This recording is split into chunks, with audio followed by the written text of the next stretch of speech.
First at noon, we're tracking two big developing stories today. 2 people are dead and at least 6 others have been injured after a shooting at Florida State University. Authorities say the suspected gunman is in custody. More on what we know about him and reaction from students coming up in 1 minute.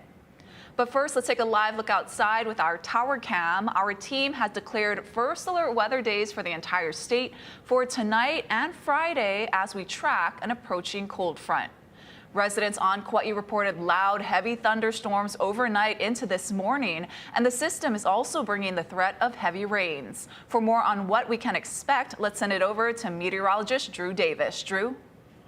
Yes, today is a first alert weather day for the entire state. That's going to continue into Friday. The threat is going to be shifting eastward towards Maui County and Hawaii Island as we're going into Friday. We just got word from the National Weather Service. We have a flood advisory up for the entire island of Kauai until 3 p.m. and also a flood advisory up over windward Oahu until 12:30 p.m. Just taking a quick look at the first alert radar and satellite. Most of the activity that we're seeing right now is offshore. So I want to break this down island by island. You can see a lot of green out there and a lot of lightning strikes on the satellite as well. We're going to zoom in just a little up to the north. There's a lot of activity with this cold front off to the north, but like I mentioned, a lot of the activity is offshore of the islands. Of course, over on Kauai, we're not seeing the full picture here because the Kauai radar is seeing a lot of blockage from the Mauka areas to its north. Some activity off to the east that could be moving closer to shore. And over the last hour, we've seen some showers over near windward Oahu, over near Kailua and Kaneohe, and moving over the mountains. Relatively quiet across the rest of the island chain. Maui County and Hawaii Island quiet. But again, the threat is going to be shifting eastward. I'll give you a further breakdown on that coming up. Thank you, Drew. Now to the shooting at Florida State University that killed 2 people and injured 6 others. Officials say the student suspect is also the son of a Florida sheriff's deputy. Jacob Murphy reports from Tallahassee. Multiple agencies, including Florida State Police, rushed to the campus of Florida State University in Tallahassee after reports of an active shooter. A gunman opened fire on the main campus of Florida State University in Tallahassee, shooting multiple individuals. This video captured students running across the street as the chaos unfolded at the student union around noon. People started rushing to the back and everyone just started running out of the student union. About a minute later, we heard about 8 to 10 gunshots. An active shooter alert was sent out and instructed people to stay away from all doors and windows as many students sheltered in place in classrooms. We got the desks and started piling them up against the door.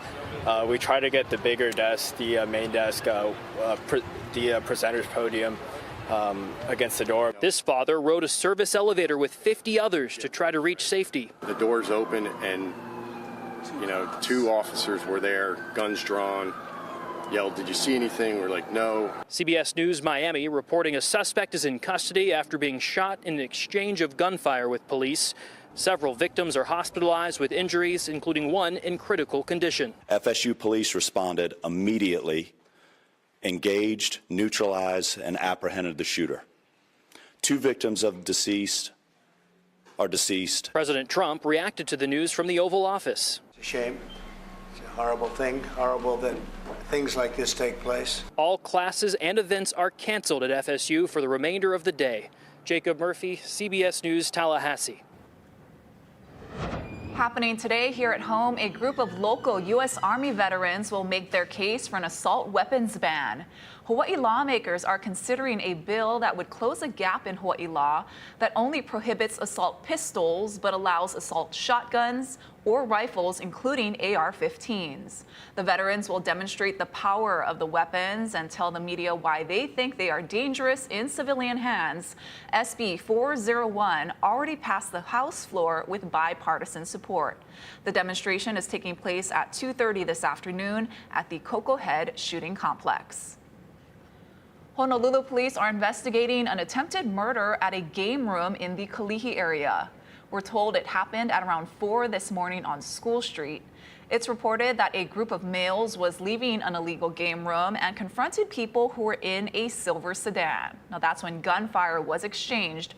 HPD says the 2 groups fled the scene before officers arrived. If you have any information, you're asked to call 911.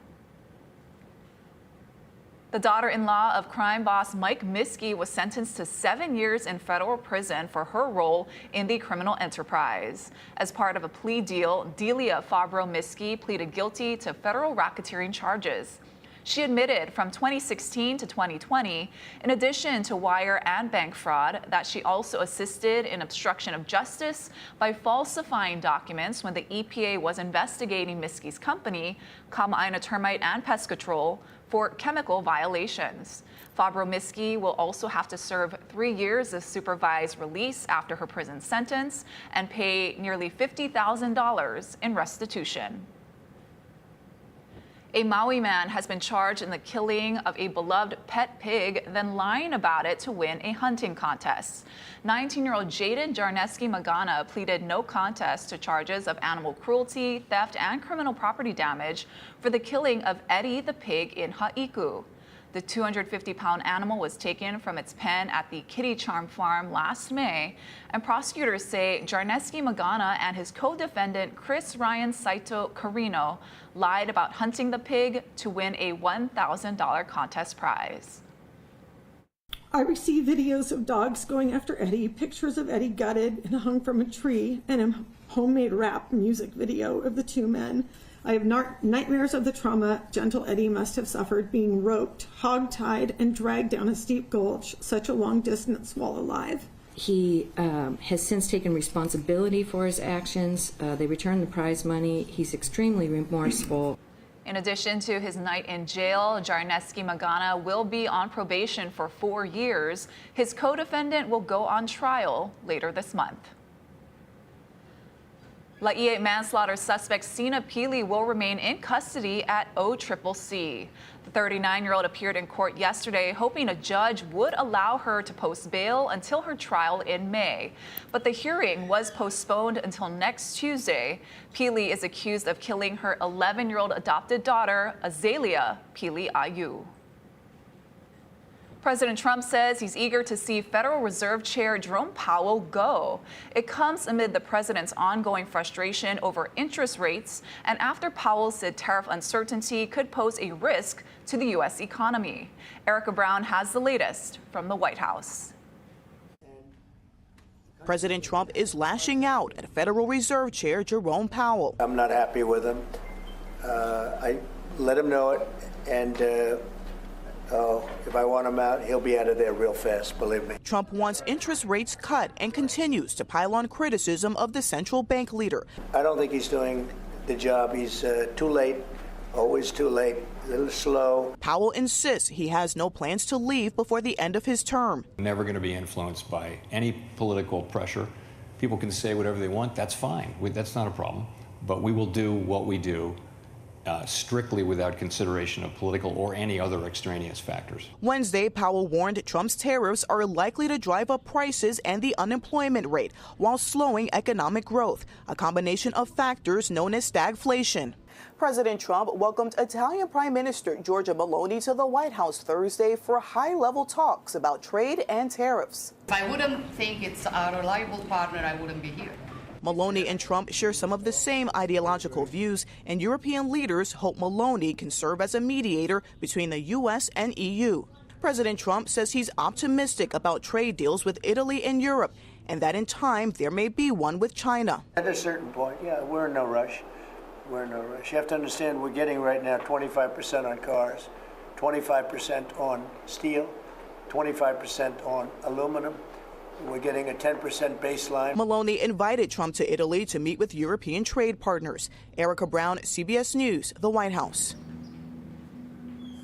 Artificial intelligence is being used to detect brush fires in upcountry Maui, where dozens of structures have burned in recent years. The nonprofit Malama Kula used donations to purchase, install, and monitor 2 smoke detection cameras that scan a 20-mile area around the clock. In September, the cameras detected smoke near some homes. Then someone in the company's California Monitoring Center notified MFD and Malama Kula members before nearby residents saw the flames. Having eyes, digital eyes on a fire in its earliest stages, is its infancy, and it can tell you right away that there's a fire starting, is invaluable when there aren't as many human eyes looking.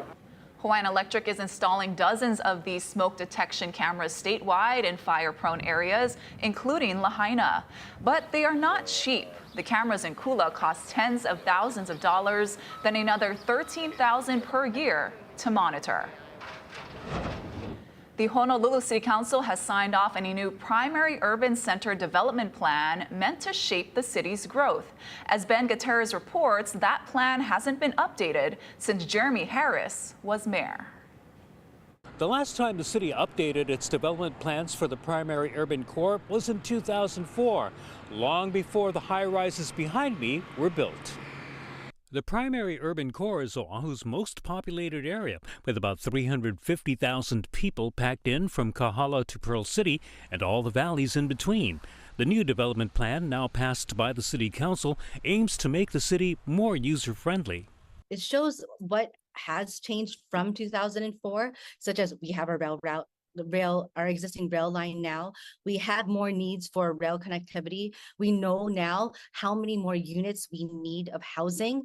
In public meetings over the past year, the city has focused on sprucing up areas along the rail line, such as Lehua Avenue in Pearl City, envisioning a retail and restaurant hub with side shops. And Aloha Tower would become more of a gathering place for downtown residents. The plan also prioritized more walkways, parks, and open spaces, even in heavily developed areas like Kaka'ako. We started out not supporting this measure. I support this bill on behalf of the club. Hawaiian groups now back the plan because they now include preservation of Hawaiian cultural sites. These areas have been historically areas of fish ponds and with rich soil where we need to be able to allow for growth in not just agriculture, but just more green spaces. We are all here to heed the kahea, the call elected officials and residents alike to hana kupono, to do the right thing, not for ourselves, but for the collective, and for the honua, for the aina, and for this I am grateful. Cordero says any development will still have to go through the approval process, including meeting with community members and neighborhood boards. But the plans will serve as a guideline. New legislators can come in and look at what we did and the snapshots that we had and are able to frame their policies in that manner. And the plan now requires a review every 10 years. Ben Gutierrez, Hawaii News Now. The Kauai Department of Water has issued a water conservation alert for the Hanalei and Anini Beach areas until further notice. The DOW says conservation efforts are due to mechanical failure issues on the system's water pump station. Issues started April 4th and have impacted the system's steady water supply. Customers are advised to limit their water use to essential needs only. You may monitor service updates at kauaiwater.org. A judge weighs resentencing Eric and Lyle Menendez. I'm Dina Demetrius at the courthouse with a last-minute request to delay this hearing and the brothers pushing for an end to their life sentence. Also ahead on This Is Now, with the Easter holiday upon us, a look at how candy makers and consumers are dealing with rising prices. We'll be right back.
Eric and Lyle Menendez, who've spent more than 3 decades in prison for the 1989 murders of their parents, are in court today for a hearing that could potentially lead to their release. Dina Demetrius has the latest from the courthouse in Los Angeles. Lyle and Eric Menendez, serving life without parole for killing their parents, insist they are not a danger to society and should receive a lesser sentence. The Menendez brothers are arguing in part that they have been rehabilitated, that they've been model prisoners. The brothers' attorney, Mark Garagos, says the men acted in self-defense after years of sexual abuse by their father. Prosecutors say they did it for a multi-million-dollar inheritance. LA District Attorney Nathan Hochman contends they're not ready for resentencing because they told several different versions of what happened the night Jose and Kitty Menendez were murdered. Have had every opportunity to come clean and say, look, we did it. We lied about why we did it. They have not done that. The brothers are asking the judge to reduce their prison sentence to 50 years to life, making them eligible for parole in California because they were younger than 26 when they committed the crime. If the judge refuses to shorten the brothers' sentences, they still have 2 other potential avenues to freedom: a new trial based on new evidence or clemency from the governor. Family members continue to advocate for the men's release. We look forward to a full, fair presentation of who Eric and Lyle are today, not just a version frozen in time. The prosecution filed a last-minute motion to delay today's hearing, urging the judge to first review a risk assessment recently completed by the parole board. Dina Demetrius, CBS News, Los Angeles. As you shop for the Easter holiday, we probably don't have to tell you that candy is more expensive this year, especially chocolate. But sweet treats still make up the bulk of Easter gift giving. Wendy Gillette has a look at how new products are created for the largest candy producer in the U.S. These are our Dove chocolate eggs. At Mars Wrigley headquarters in Newark, New Jersey, planning for this year's Easter candy started about 2 years ago. What do you smell? Chocolate. Sweet? Yeah. Yeah. Joyce Steet does a lot of smelling and tasting in her role as Senior Director of Product Development, responsible for 26 brands, including Snickers, Skittles, and M&M's. I have the best job ever. I eat candy every day. There is a procedure when taste testing ingredients or potential products. Go ahead and take a piece of the cracker. Including salt-free crackers and water to cleanse the palate, and sometimes not swallowing. You just can't. You can't eat every product that you're tasting. So just like wine, we do sometimes have to use a spit cup. Good to know. Not today, though. Not today. There's plenty on the line here, with cocoa prices hitting record highs after bad storms, plant disease, and demand for chocolate spiked costs. Inflation has also driven up prices for other candies. Still, the National Retail Federation says that's not impacting Easter spending, projecting $23.6 billion in sales this year, near record levels. 92% of consumers are expected to purchase candy. It's got a layer of peanut butter nougat. Easter products from Mars Wrigley include a redesigned recipe and packaging for Snickers eggs. A lot of nut, caramel, roasted peanut. The company's sales and marketing divisions develop ideas for new candies, like the freeze-dried Skittles Popped Sour, released in January. It's crispy, it's crunchy. Steet's team came up with the recipe, which was extensively tested. You can suck on them or chew them. Oh, wow. They're really sour. Ready to help the Easter Bunny wow in those candy-filled baskets. Wendy Gillette, CBS News, Newark, New Jersey.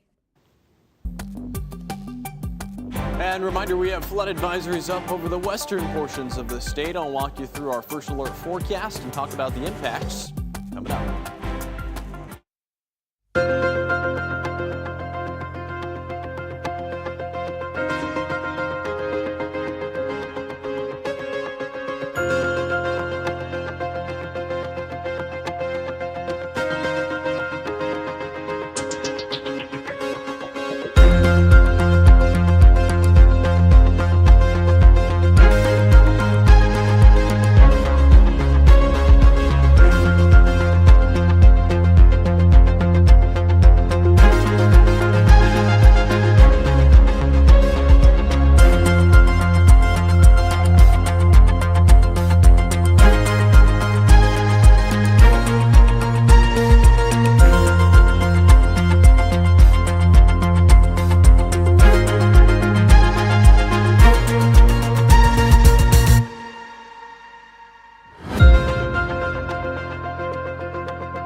Alert Weather with Drew Davis. Well, happy Thursday, everybody. Today is a First Alert Weather Day. We're tracking scattered heavy rainfall and the potential for a few thunderstorms out there right now. Of course, a lot of the activity is actually offshore. I want to walk you through where we're seeing those flood advisories. We've got one up for Kauai and one up for windward Oahu until 12:30 p.m. The one for the entire island of Kauai will be up until 3 p.m. this afternoon. Could be extended further in time. Just giving you a quick look at the impacts. What we're watching, this is the entire pie chart of what we're concerned about. You'll notice not a lot of the pie chart is taken up by the thunderstorm chances, not a lot by that large northwest swell we're tracking. Most of it is the chance for this minor flooding that we're going to be seeing. It's taking up a majority of our concern in this forecast. Again, this is scattered heavy rainfall. We're not tracking an entire line of storms. This is pop-up heavy rainfall, and it's scattered, pop-up throughout the rest of this afternoon. That's why we're going to be babysitting the First Alert radar and satellite all afternoon, really watching to see if these cells start to pop up over populated areas. You can see on our First Alert radar and satellite, a lot of green, a lot of lightning out there. I do want to walk you through island by island so you can see. We'll get to what's going on down to the southwest of us in just a little bit, but we'll go island by island. Over on Kauai, again, the Kauai radar is blocked, so we're not seeing the full picture of what's going on in Honolulu, but there is a lot of lightning to the north and a lot of cloud cover, which could be indicative of some heavier rain over there. On Oahu, a lot of the activity has been along the Ko'olau, over near Kailua, Kaneohe. This is going to continue to grow. You can see it's getting stronger over the last hour. We could continue to see this pop up, especially as it gets warmer throughout the rest of today. Maui County, relatively quiet out there right now. Hawaii Island, we are seeing a few showers up along the Hamakua coast, but relatively quiet. Off to our southwest, we've got this large activity, a large area of activity. It's a little bit more active off to our southwest. There's more instability over here. This is going to continue moving eastward. That's where we're watching the concern for rainfall to increase over the eastern half of the state as we're going forward throughout the rest of this evening and Friday. You can see all of that in our First Alert Futurecast going forward. This is around 5 p.m. this evening. Still scattered, still hit or miss. There's an activity off to our southwest.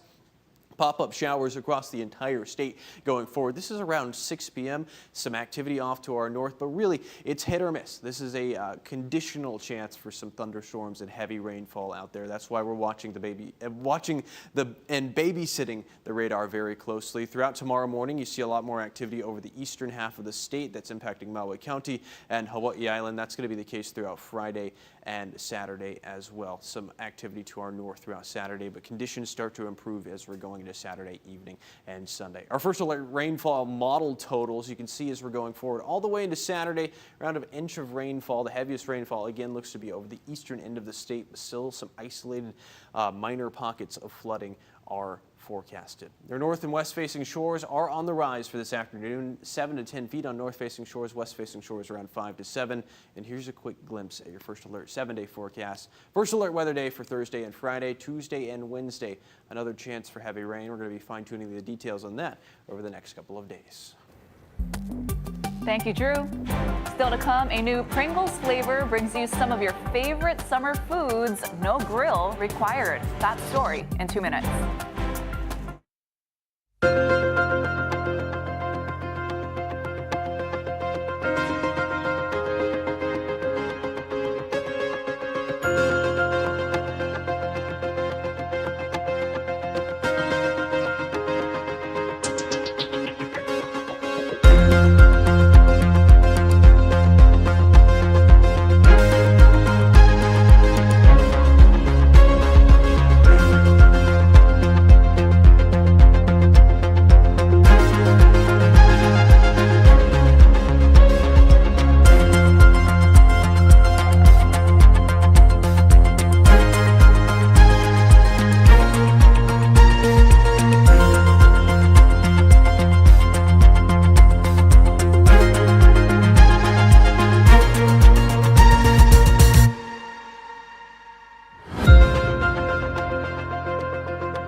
news now. Easter celebrations began early at the Perth Zoo in Western Australia. Animals were treated to boiled eggs hidden throughout their enclosures. A tree kangaroo, Asian small-clawed otters, and Tasmanian devils munched on species-appropriate snacks. And speaking of snacks, two big brands are teaming up for a new collab just in time for summer. If you like beer and grilling, this one's for you. Pringles and Miller Lite are coming together to create two limited edition flavors they say will be the snack of the summer. They're rolling out beer can chicken, which combines the flavor of savory roasted chicken, notes of garlic and onion, and the authentic flavor of the original light beer. The grilled beer brat flavors blends a smoky grilled brat flavor with notes of black pepper, caramelized onions, and brown spice with beer. The new snacks hit shelves in May. I gotta say, this is a weird combination, but I'm definitely gonna try. Yeah, it sounds very good. Yep. Tasty. Sounds like it'd go with beer. Yeah.